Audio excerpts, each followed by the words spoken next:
Your cups are gonna get there Monday. Really? That's weird. Since we're giving them out, since we're doing our sales on Friday. What the hell? Yeah. He's like, Andrew, we kept the window open 2 weeks longer. I said we only kept it open because you said it could get here on time. Right. So I don't know why this is my problem. Right. And he's like, well, it's $500 more for this hub than shipping it through Estes. I said, look, I don't care. It has to be here. Right. So that's what has to happen. Right. I don't know what else to tell you. Right. It has to be here. Thursday is already too late. Right. Friday is right out. Right. Yep. Fucking A. They're not even picked up yet.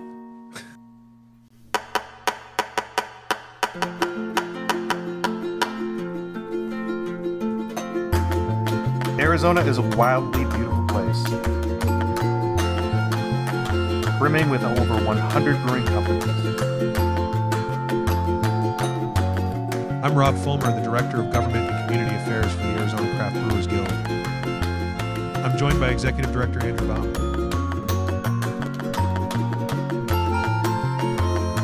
Together we cover the state, bringing you the best of what's happening at our breweries and beyond. Welcome to Arizona Beer Frontier. He said tracking numbers, but they're not even picked up yet. They're done, though? Yeah. And they're in Ohio? Wisconsin. Wisconsin. Wauwatosa. How many pallets? They're direct shipping to Santan, though, because they have 10, and that would overflow the pallet for Phoenix Beer Co. I said, whatever, man. I don't know. All right. Cool. This is for you. Oh, thank you. Yeah. It's funny how things in the exterior world also affect us and how people don't understand that sometimes. Oh, for sure. I won't get into it because I think the post was deleted, but there was somebody who was notable in the industry who said, I wonder what local guilds are doing for their breweries these days. Ha, ha, ha. And I said, essentially made a lot of financial sacrifices, and we continue to serve the people who are actively participating and interested in solving, our problems. The post is gone, or I got blocked. I don't know which. But And it was what? Here in the state or in the world? in the United States. Okay. So, thought that was enough. Mm-hmm. Yeah. So shipping is a problem for us too. Yeah. Oh, this Orvalde pin is set to kill. Oh. It's I tried refilling the toner. Don't do that. Oh, no. It doesn't work. No. That didn't work at all. Oh, lucky there's no black powder all over the place. Oh, it was yellow, and I cleaned up well. Oh, there's some. I see it. Ah, fuck. It just looks like pollen. Yes, it does. I didn't even attempt the blue. Yeah. I was like, no, The this is bad. The monarchs need pollination. No, they don't need ink toner. It's true. Oh, God. So that didn't work, but at least it was only $25, and those cartridges are $85 each. Yeah. Are we saving the planet somehow with this? That's definitely a goal. It's Yeah. always a goal. Yeah. But We don't know, though. They're not really recycling those cartridges, are they? oh no, they're recycling them right into your local landfill. Yeah. Okay. All right. Well, let's get this out of the way. Namaste. Over the weekend, my father passed away. Yes. And I've been trying to process it. It was not unexpected, but due to his physical circumstances and my mom's circumstances, it's been a difficult couple of months. But we're moving forward. We're on the right path. So yeah, he was a radio man in the Army, Armed Forces Network Korea. He obviously served in Korea. He met my mom. They brought her family. They raised my brother and I to be reasonable, kind human beings who had an early amount of autonomy, So, and both he and my grandparents taught us to love travel and to respect other cultures. And growing up as mixed race was a whole nother role I don't want to get into, but I will miss him, and he was not really a beer person. He wasn't really an alcohol person at all. He does tell a story how they used to take the Pearl Brewery tour in San Antonio when he was stationed there, and just refused the tour and just drink. But he stopped drinking a while ago. He had some cancer issues that he. I guess I just say he is a cancer survivor, because that's not what ended up being, but it is the accumulation of smoking leads to bad things. It might not always be cancer, and it's not always your lungs. It's just it can last a long time. So that's it. I'll try to move on. So how about a break? All right, let's take a break. I need a break. I just want to get that out.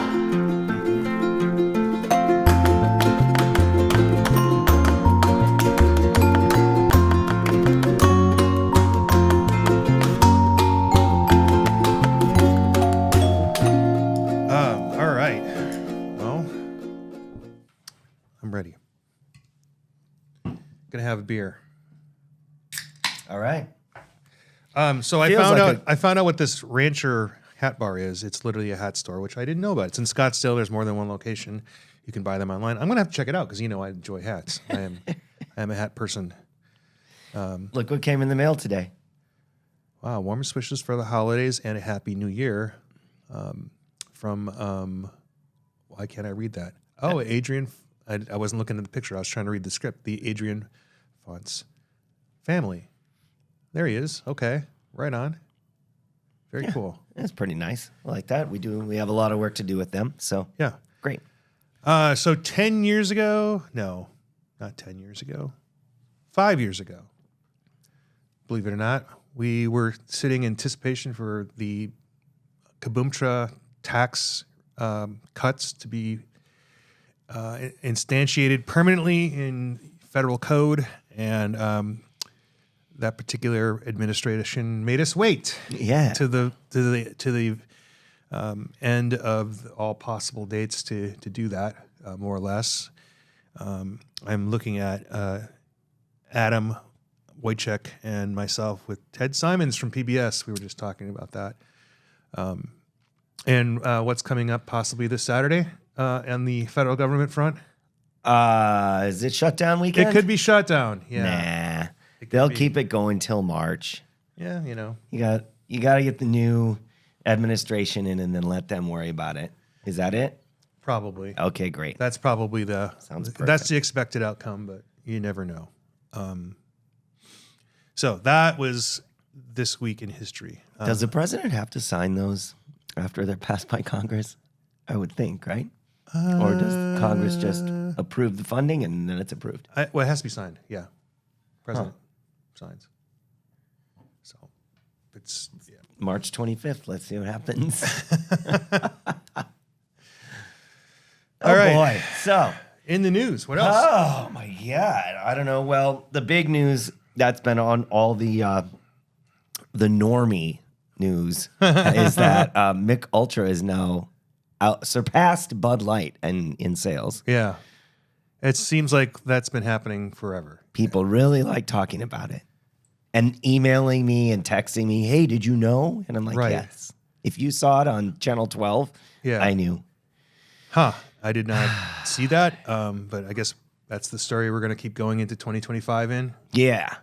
It just what's interesting. It just has come with a lick of understanding about. Well, that is a foreign company. I mean, they do employ people here, but they are actively, trying to cut jobs, and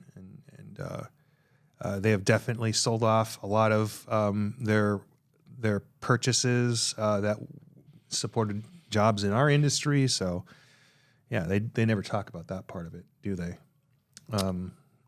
Michelob Ultra is now the number one beer, and Bud Light is number two. Yay! It sounds like it's an American guess. beer, but it's They really both not. are the same guy. Dude, I was sitting. Hi, I it's was Bob and Bob. I was sitting in a bar. It was a dive-ish bar, more of a restaurant, and I heard some guy talking to his wife or girlfriend about the fact that he drinks Bud Light, and he's not ashamed to drink Bud Light. and that, you know, they lost all this money and he continues to drink Bud Light and he doesn't care what anyone says.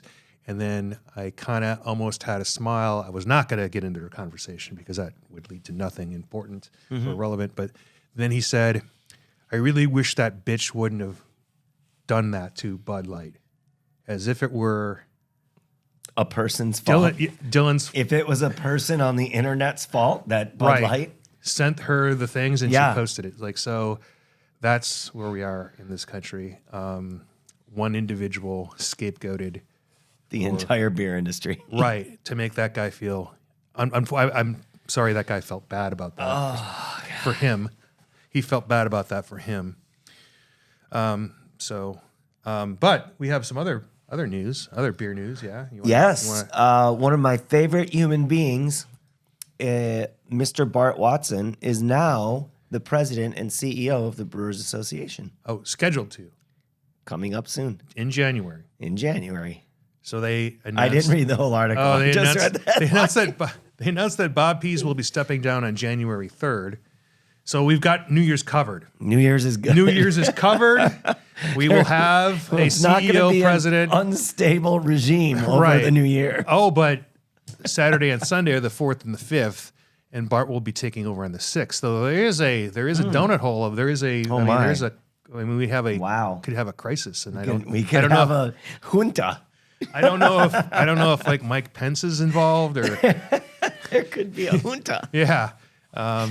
So I imagine that he's going to sneak into the Boulder office and, you know, maybe tidy up a little bit, maybe clear out his desk and get things ready. Right? He's not a guy that's going to show up on Monday and take a whole half day just rearranging the office. Right? I know. I believe this about him. I do like Bart a lot too. Right? Is that? Bart's got his business pretty tied up. Yes. Yeah, I mean he's a. I mean, if you look the way he He's an dresses, economist. Come on. He's well, and he's very well put together. You know, he dresses the part. You know, he doesn't really. You don't see him show up in a hoodie and flip flops to important beer industry things. You know, I mean, so yeah, I'm a huge fan. Like because he shares all this data and. I do have some concerns because I do like him and I do think he needs I hope he has an opportunity to get his ideas moving forward, and I hope there's some cooperation that doesn't spill over from any bad feelings that some people in the industry might have had about Bob Pease.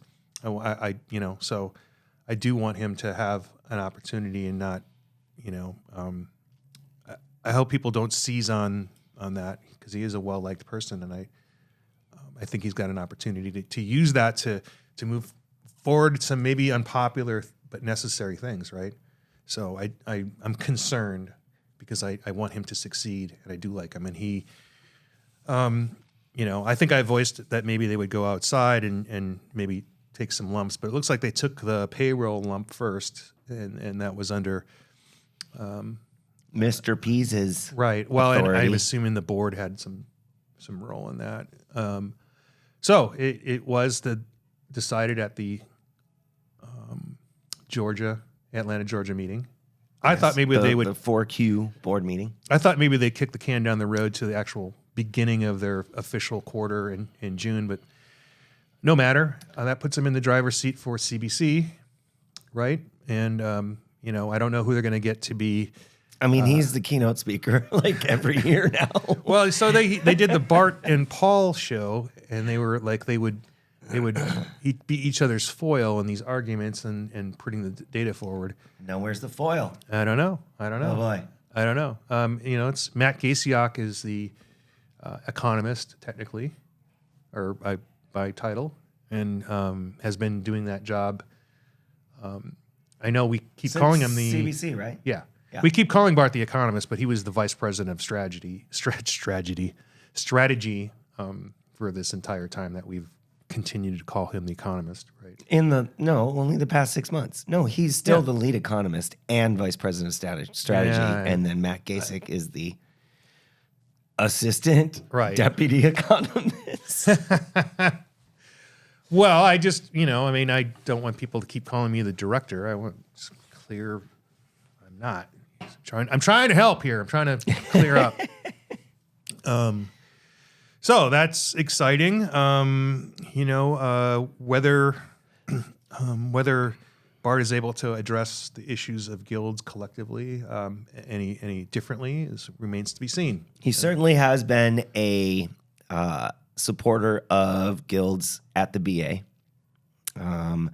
He has given talks. He's always available to us. I know that January 6th is going to be a different day. January 6th. Yeah. It's going to be a different day from what happened in the past, and he won't be as available because he'll have different duties and things like that. But he has always been a pretty big supporter of guilds and the work we do. So that's good to hear. Yeah. But I mean, we don't know what it takes to run that organization. I mean, there still might be some internal struggles that we don't know about. There might be some things to overcome. All I know is Sarah Blue is still there. Good. Yeah. Like Sarah. Yeah. Anyway, that is big news. It is big news. We've never had Bart speak here for our group in Arizona. He was here when we hosted a BA board meeting. But I think we had the opportunity. We got Dr. J one year, but before that, we went and got Lester Jones from the NBWA, which I mean, we've also seen those two speak, and we've also seen three economists on stage when the Beer Institute brought their great times. I know it's super important. 2 days later, she quit. Yeah. Well. Maybe I didn't think we were that intimidating. She was like, this is crazy. Maybe she's going to be the economist for a nascent hemp beverage association. Who knows? Maybe fundamentally she's like, I don't agree with what you guys are doing here at the Beer Institute. You guys are shutting down innovation, and maybe that's what's up. That's not what happened. Probably not. No.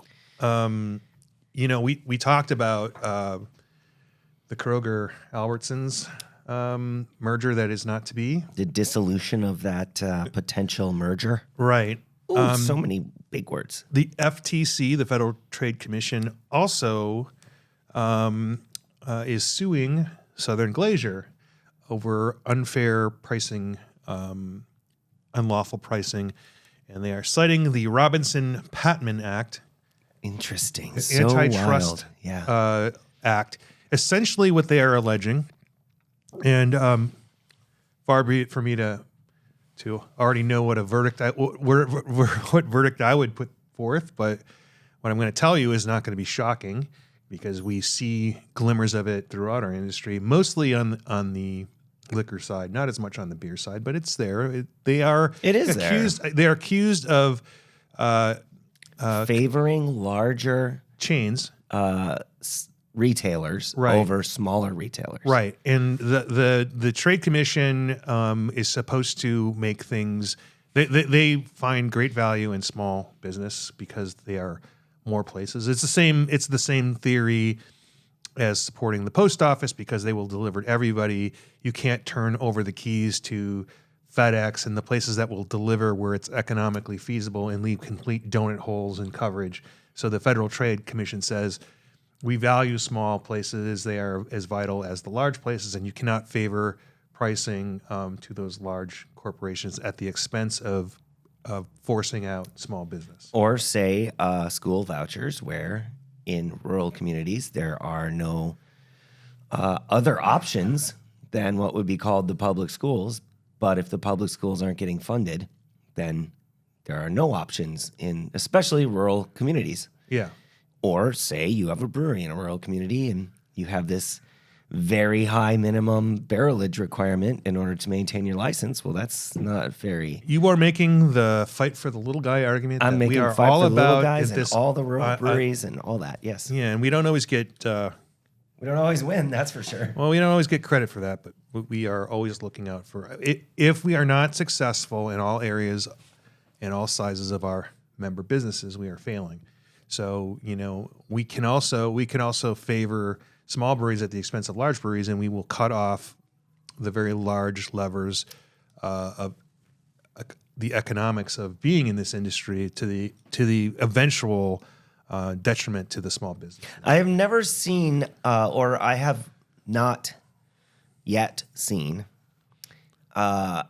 any of our initiatives which penalize larger breweries. Now, larger breweries may have other things they want to get accomplished which haven't been done, although I don't know if that's a problem. I don't feel that's a problem now, which would give them advantage over small breweries. But I don't think in our industry, and especially at an industry the size it is in Arizona, that is something that we're currently dealing with. Also, we're not the arbiter of whether those things happen or not. We are simply advocates. Right. Well, I will say that there is tension in creating avenues to have new businesses have opportunities in our industry, and some long-term members who may be larger may seem to see that as you keep inviting people to take me out, or you keep. So I mean that's a dynamic of all kinds of organizations, right? Again, we need people to be successful in all areas of our business, and that's why you can't say you can only.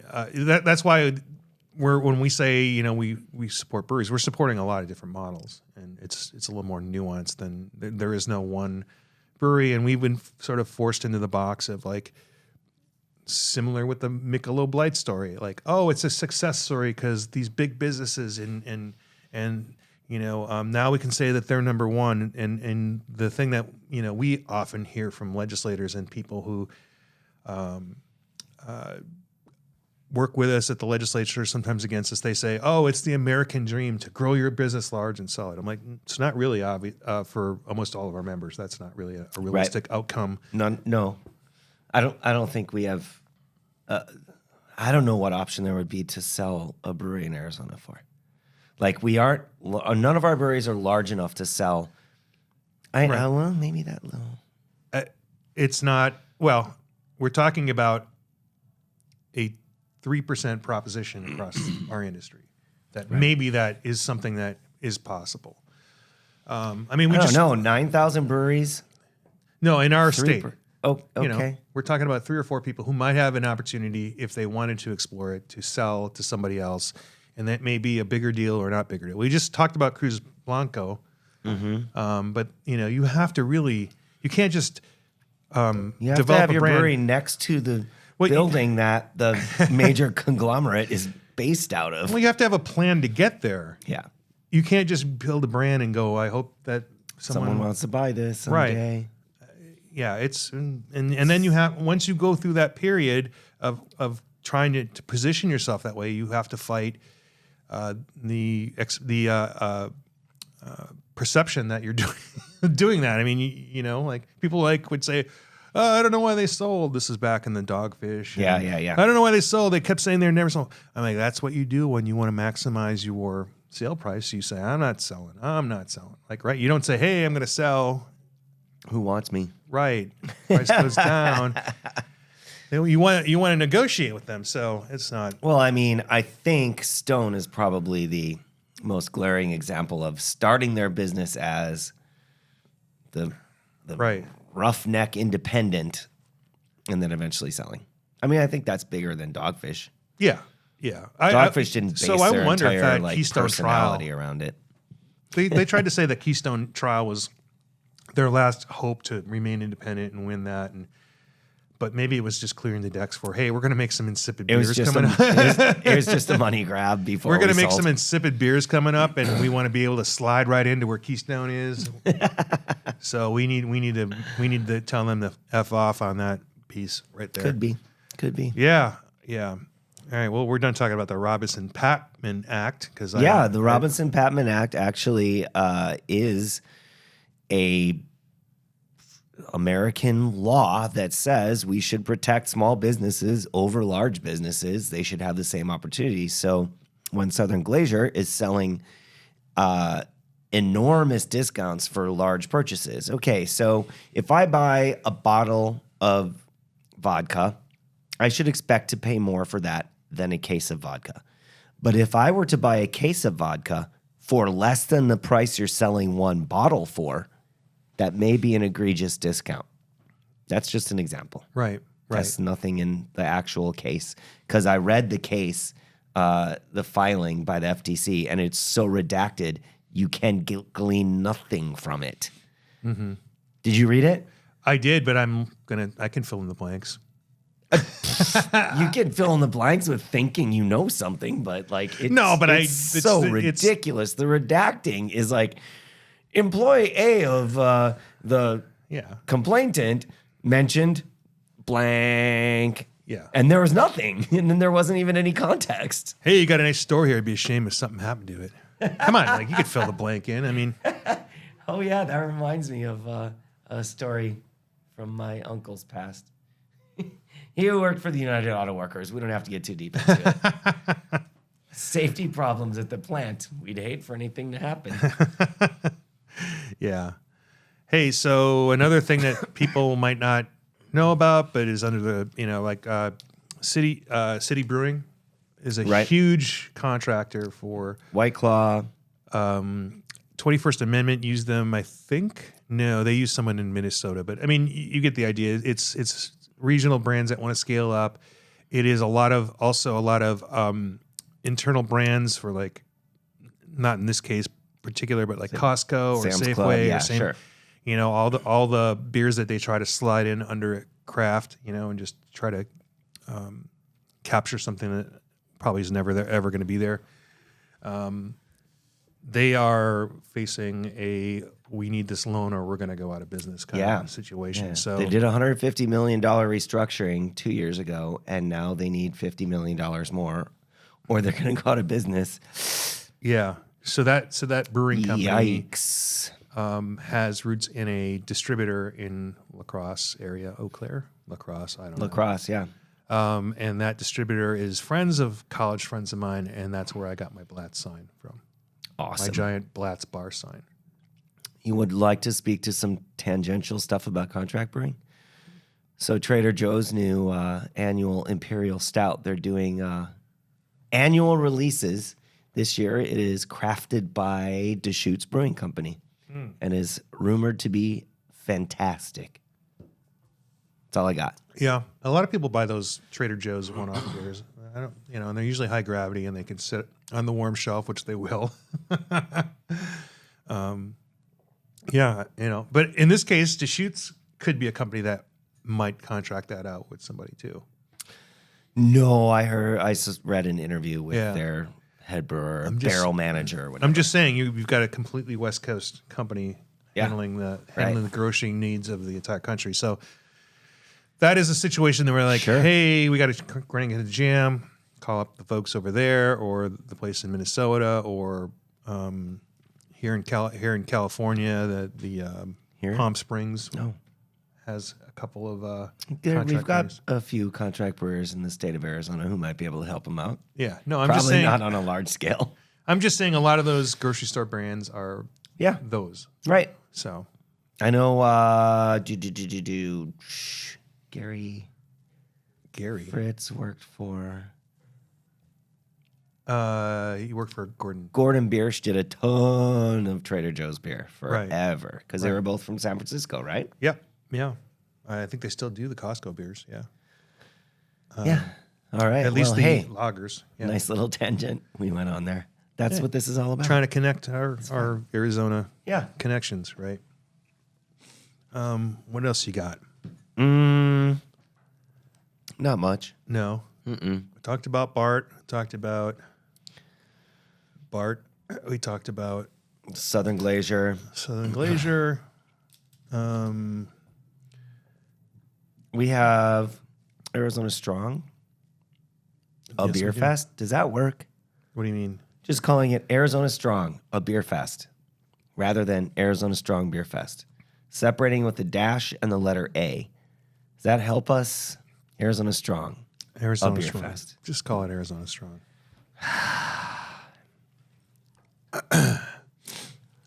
Just call it Arizona Strong. People know what it is. All right.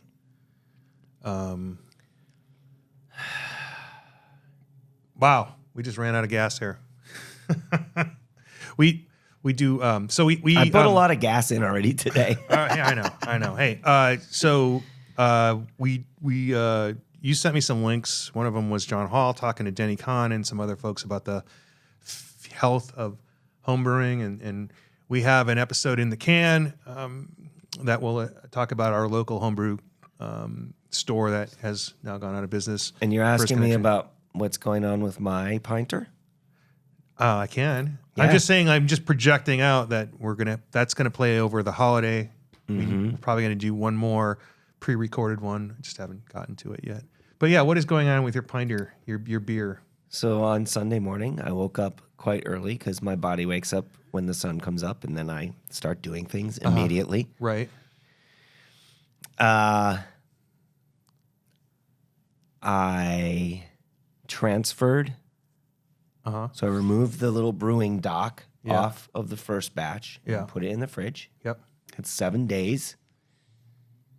It's Okay. kind of fast. Right. Put that in the fridge to condition, Right. carbonate, all those things. Then I took vessel number 2 Right. and I put pre-mixed beer solution, the malt extract, Yeah. hopped malt extract, Yeah. which also includes yeast nutrients. Right. Very nice. So your IBUs Sanitized the new one. Yeah. Poured it in there. Shook. Got that one ready to go. Put the brewing dock on. And now it is fermenting. And that is a Brewdog Punk IPA remix. They call all of their branded brew kits remix. So Right. this brewery, So there Punk might IPA try to remix. eliminate any brand confusion, Right. but they do have the explicit permission of those. Yes. So it's But got didn't you their... didn't you sub out the yeast with a saison yeast for some reason? In the first one, yeah. Yeah. So that was an American pale ale Right. that I just used Saison yeast instead and added some grapefruit extract. Okay. So this one, I did straight to the recipe. Right. Oh, except I added a half cup of sugar. Because you wanted more alcohol. Yes, because I want to see what happens. Oh, all right. I always want to see what Yeah, happens, man. Right. So that one's going now. This one has a device called the hopper, which is a plastic vial that has hop extract of some sort. I don't know. The volume of it is much more than I would use in a 1 gallon batch. So it's watered down with something. It's sealed with a foil top, and you put it in, you turn it, and it releases that seal, pushes oil into the already pressurized vessel, Right. and then you take it off. Okay. So when are these beers going to be in your hand drinking? About Christmas? Sunday, the first one should be ready to sample. And I did, and that was regular. This one I'm doing as quick brew. There's recommended, Yeah. there's fastest, and then there's custom. Custom's just like, it's an app, so you get to put in how many days you want it to ferment, how many days you want it to condition, whatever. I don't know. Reminders to put the hopper in, all that stuff. So I did this one on fastest because it was the 15th, and I wanted it to be ready for Christmas. Got it. So you consider these Christmas beers only, or just beers that you're going to have on Christmas? Oh, beers I'm going to have on Christmas, yeah. Okay. I mean, maybe. Yeah. Maybe not. I'll taste them and I'll decide. Yeah. That's so fast. Yeah. But pressurized fermentation is different from ambient, so. All right. Well, maybe I'll have the opportunity to have one. So speaking of Christmas, are you planning on some sort of dinner? What have you done in the past? This year, my sister's bringing her family in from Portland. It's Kelly, Corey, and my niece and nephew. And so they're going to be at our house for Christmas Day starting at 10 a.m. We are not going to do a dinner. We don't do dinners. We do noshes all day. I'm going to make a brisket, and we're going to have some side items and, things. But it's definitely not going to be a sit-down dinner. So we've been doing a lot to get the backyard ready. It's going to be over 70 degrees. Yeah. It's going to be a beautiful day to hang out in the backyard, listen to some tunes, talk with your cousins and your sister. Yeah. It's gonna be great. And your mom and dad Are you having any beers that you're curating for it? Yeah. No, Do you do that at all? Ever? no. Huh. I don't know what to do here. So it is a feast that we do that is lesser to the one we do in Thanksgiving. Thanksgiving is the highest of the high. Right. Simply because we just know people's schedules and or that we were split between families, like so we split the thing up. So we've done turkey in the past, and then over time I've done beef Wellington. I've done the Italian seafood stew cioppino. We've done just a ham, easy peasy. But yeah, I mean, I'm like you. I'm like, let's do ham. Let's do red eye gravy and mashed potatoes. So. Right. Just to, but it's never really been a beer holiday. I used to get the Anchor holiday big boom Christmas bug, ale. Yeah. because it was in a big bottle and it was kind of it had some gravitas to it, just to open that up. And we would always do beer exchanges, and those would peak in December. Yeah. Because everyone wanted to do their beer exchange so that they had goodies. We didn't do a guild beer exchange this year. I don't know what that means. We used to do a Secret Santa. I'm not familiar. Oh, well, I'm telling you, we used to do a Secret Santa. Oh, I don't know how I missed out on that. We didn't do it this year. I didn't know how I missed out on that for the last 12 years that I've been involved in the guild. No, 15. the national. Oh, yeah, guildies. Yeah. The guildies didn't do an exchange. Now I am sad. Yeah. I have 2 shipping boxes in my car. Would you like one? No, All right. not yet. No. I mean, we can still send beer to our friends. We can pick Damn. we can do the Slavic Christmas, whatever that is, in January or something.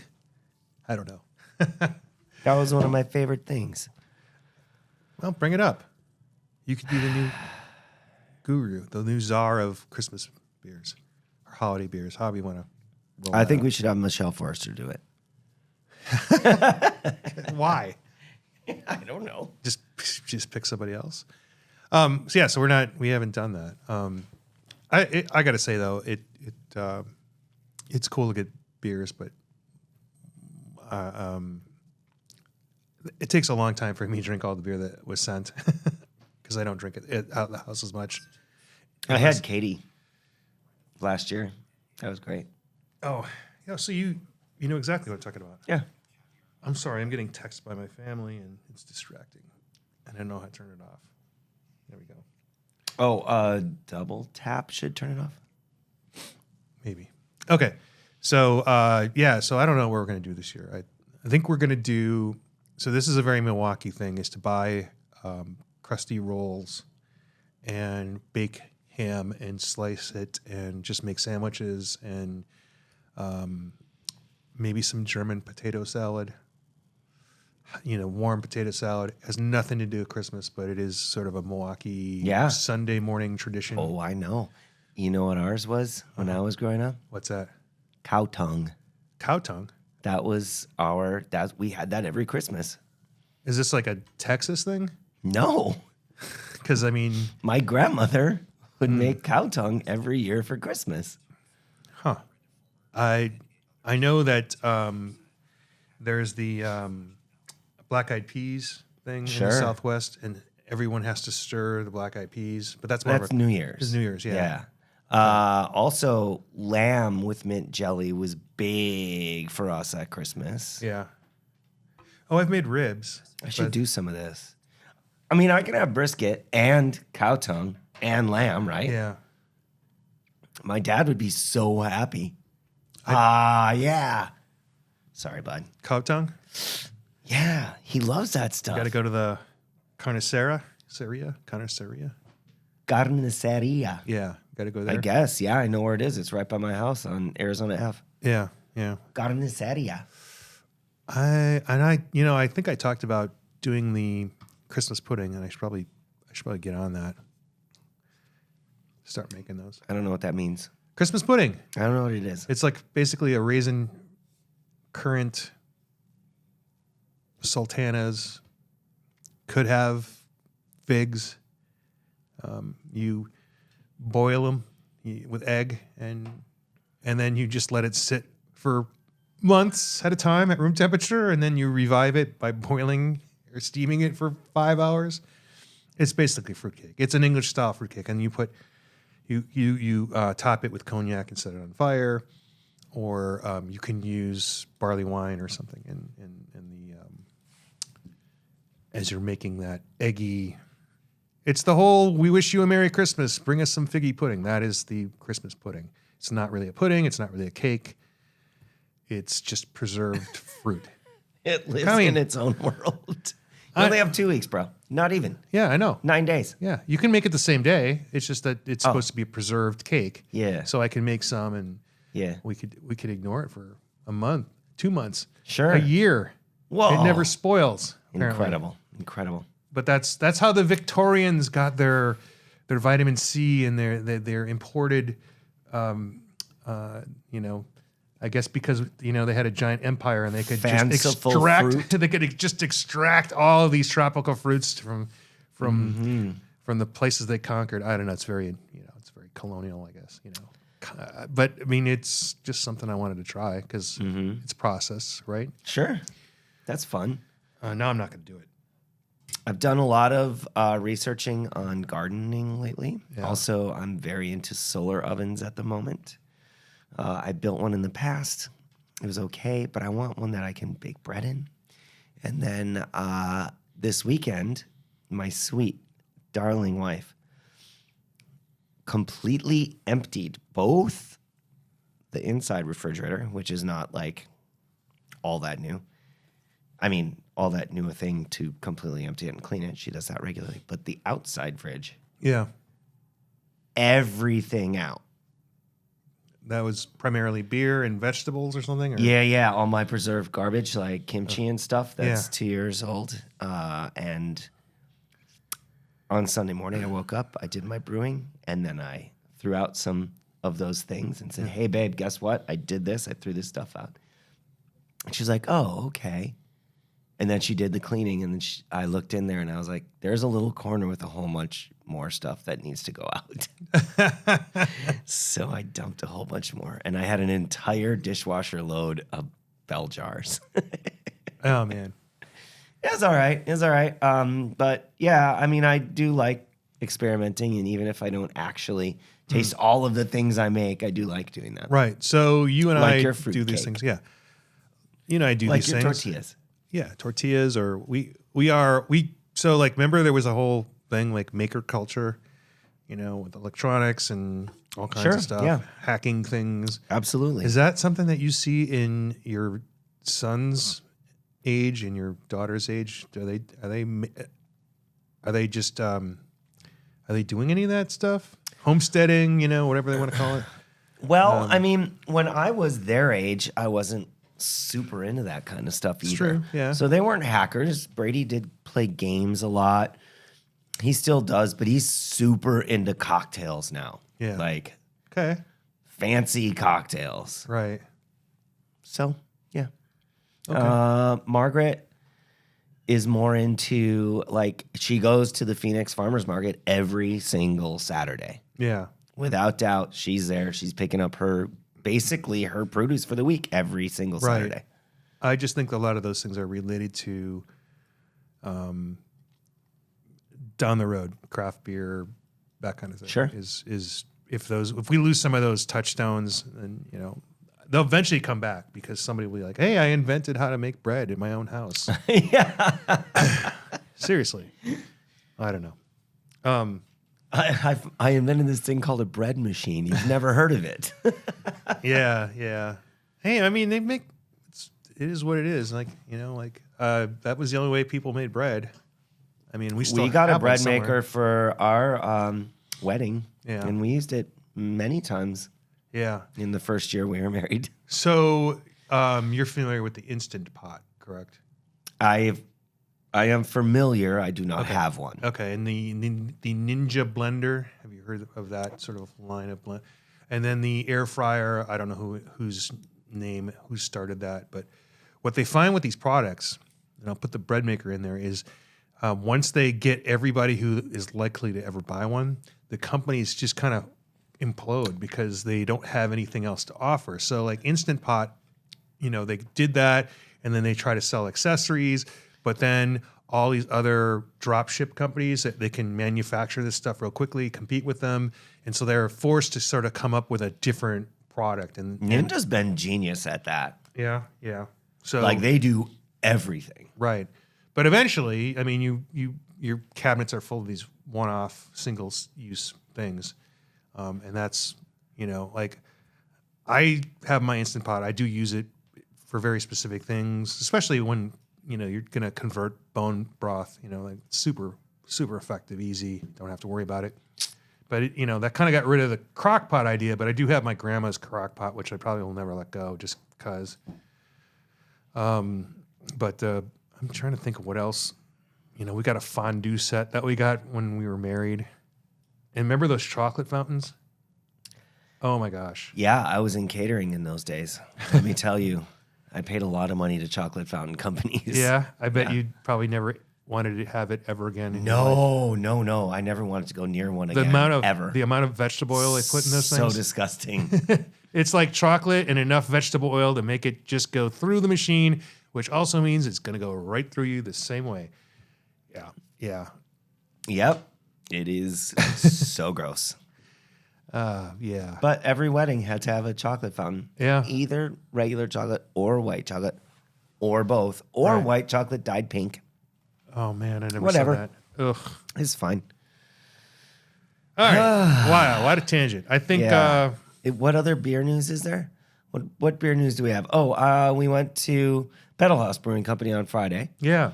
and hung out there at their new downtown Mesa location. That Their was patio, pretty cool. yeah. Yeah. It was nice. Saw John. Saw Jason. Yes. And it's it's because they have a downtown where people go that aren't necessarily going to the night places, the food places, or the beer places. They're just like there's Christmas stuff going on. There's trees. There's crafts. There's other businesses. So there's traffic walking around, and it made me feel very nostalgic. Yeah.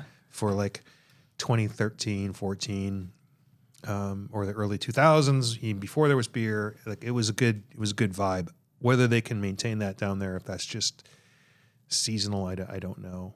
But it made me feel like, hey, if we could just capture this in a bottle and export Yeah. that to a lot of different places. It's definitely seasonal. The weather was a little chilly. It was the right amount of chili. Yeah, it was just right. And it was the trains going by. Yeah. There were people wandering all over the place. The subway got closed and turned into a new burger joint. Like, it was pretty cute. Yeah. And they had the patio heaters going full blast. We had to turn those down at some point. I was just kind of cooking my shoulder. So that was a thing, Yeah. a beer-related thing. Yeah. I went to Fort Peaks the other day because I found they are serving Cornish hens, Cornish game hens. Are there Cornish hens that are not game hens? And are there game hens that are not Cornish? Yikes. I don't know. It was like a little bit more than their entrees. So like instead of $14, it was like $18 or $16. Sure. Half a Cornish hen, cooked carrots, smashed potatoes, a little gravy, and I had it with a barley wine, and it felt very English pub-like, even though that's a giant space. But they had it all lit up. I just thought I'd share that. And then Cool. That sounds fun. they gave me their Advent calendar, which is their 25 pack. 24, 25. It's got to be 25, right? I would say no, that just because of the way that... I think they put 2 in the last day. I don't know. Huh. I don't know. I haven't opened it. I don't know. I'm on day 16. So, I guess they're having a little bit of trouble getting it out the door because, you can drink them anytime, but the whole point was probably to start on December 1st, right? I wish I'd known about it. Well, I don't go on social media, so how would I know about anything? Well, we've often been asked why we as a guild don't do that. And logistics and the law, two of the biggest ones.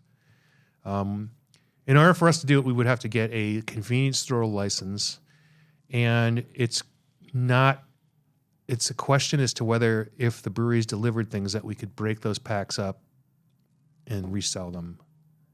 Well, and we would have to pay for them for sure. Yeah, they can't be donated. They can't donate. And so the cost would have to be passed on to the consumer, and it would be probably pretty pricey. I mean, and then getting the boxes made and then selling them from the office, and we don't have a refrigerator. Well, and also getting 25 breweries presumably to get them to us on time to put them together. You can't have any broken links in that chain. What format? 12 or 16? Right. And then having all that marketing material available to us, I would guess in August, so that we can build the campaign. Because if you don't tell people about it, they're not going to just line up on December 1st. So like, you really have to start talking about that November 1st at the latest. You need to sort of do kind of a save the date, it's coming, and slowly talk about which breweries are there, and all those marketing materials have to be together. And like, I guarantee you, like, and you have to think of small things like, we've got an orange IPA and there's another orange IPA and they're 2 days in a row, and like, no, we got to fix that, right? So then you have to change all your stuff, and I guarantee you, 25 breweries, someone's gonna say, "Oh yeah, we didn't do that one this year. Here's what you get." It's a lot. It's a lot. Can it be done? Absolutely. But should it be done in a year where we're trying to get back to basics and provide rudimentary services for our breweries and understand who's coming back in the next year? It's tough. Right? As an organization whose goal it is to promote and protect Arizona breweries, it would be a way to promote Arizona breweries in a different way than we have done in the past. Right. And we would not make a dime off of this project, and we have to make money.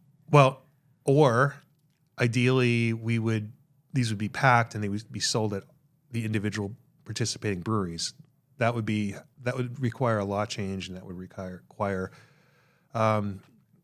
a lot of, not just the law, but like a lot of logistics and rules and who can drive it there and who. So who can distribute these beers from breweries that are already signed up with a distributor? If we drive it somewhere and drop it off, are we now a distributor? Right. So, yeah. Because if we're talking about converting it to a win and bring people to their breweries, it would have to be sold in their breweries. That would accomplish that piece. Right. Right.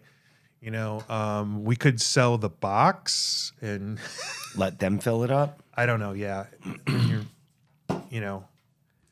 Maybe seems like a fun event, but I would say that was more a fun event in the days when people lined up around a building for a beer release at 8 a.m. on a Saturday.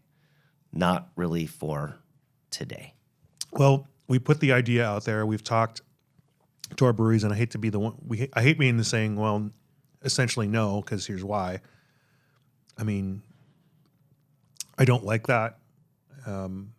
We should always try to find ways to say yes, but in this case, it's more legal and more complicated, and to overcome some of the legal and hurdles is just a lot more labor and a lot more legwork. Not to say that we don't have time or nevertheless, energy to do it.